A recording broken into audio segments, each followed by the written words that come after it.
Hello everybody, this is Renal from Financially Fit Life, and my question to you today is the gap between your income and expenses growing or is it decreasing? Now, we all know that for us to become wealthier, we need to grow that gap between our income and our expenses.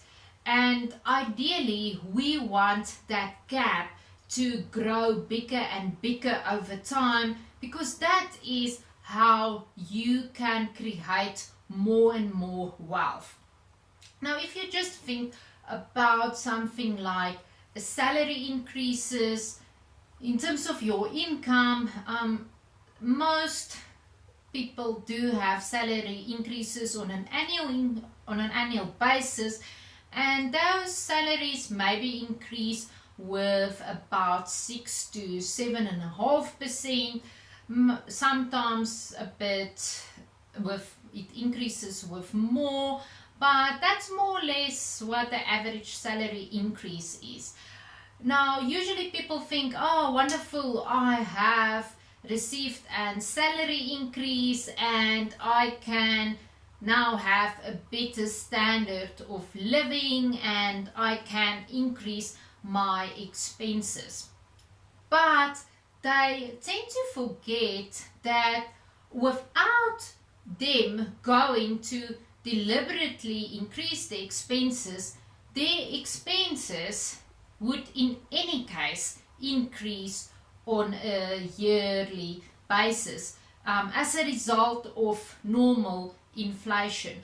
Now, the inflation rates, it sometimes varies between say 4.5 and 5.8%. So usually if you just look at your salary increase and the normal inflation rate, then there is a small gap between your salary increase and the inflation, and theoretically there's maybe that 1 to 2% difference, and you would think that is great and I can have a better living.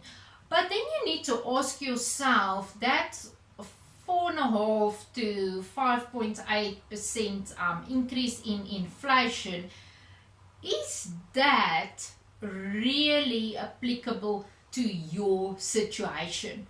If you go and have a look at the normal increase in your expenses from last year to this year, then you would find that it probably increased with a lot more than just the inflation rate.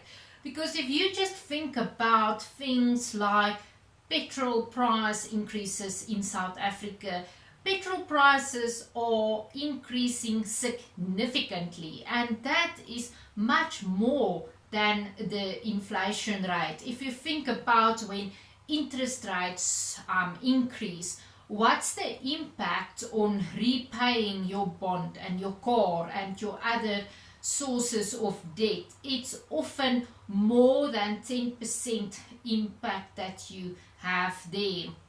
Then things like your policies, your medical aid, your insurance, a lot of those policies and medical aid increase with at least 10% on an annual basis. And a lot of people obviously have big expenses when it comes to medical aid and policies, and that's having a big impact because it's a lot more in most cases than what your salary increase would have been.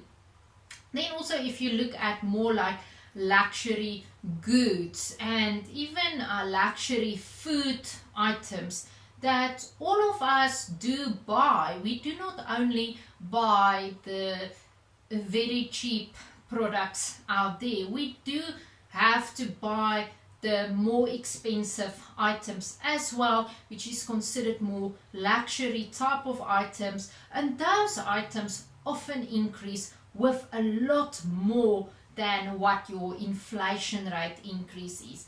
And if you start applying all of those increases in your expenses and your living costs, and you compare that to what your increase in your salary is, then you will find that in fact your expenses most likely increase more than what your salary would increase with.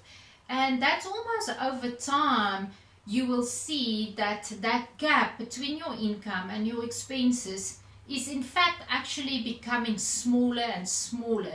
It is not growing as you might think or as you might hope for, unless you do something deliberately to grow that gap. But the normal way of how things end up and how things tend to go from a year to a year on an annual basis, you will find that that gap is decreasing. And again, like in obviously with expenses, we can apply budgeting techniques, and we can try to cut our expenses as far as possible.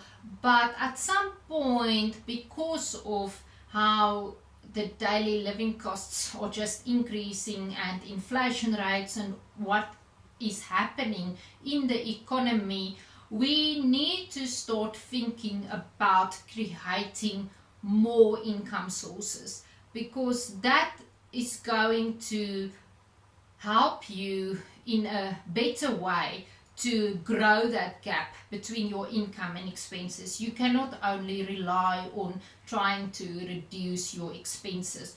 So start thinking about additional income sources. What can you do to create more income for yourself and not having to rely only on a salary? Maybe start thinking about investing in properties where you can have rental income, earning some investment income from investments, maybe starting to invest in businesses or starting a business on the side where you can create more income. But obviously what you want to aim for is to create income sources for you that will grow or that will give you returns that is more than what the inflation rates or the increases in your daily living costs would be, because then only you will be able to grow that gap between your income and your expenses, and you will be in a position to create wealth for yourself.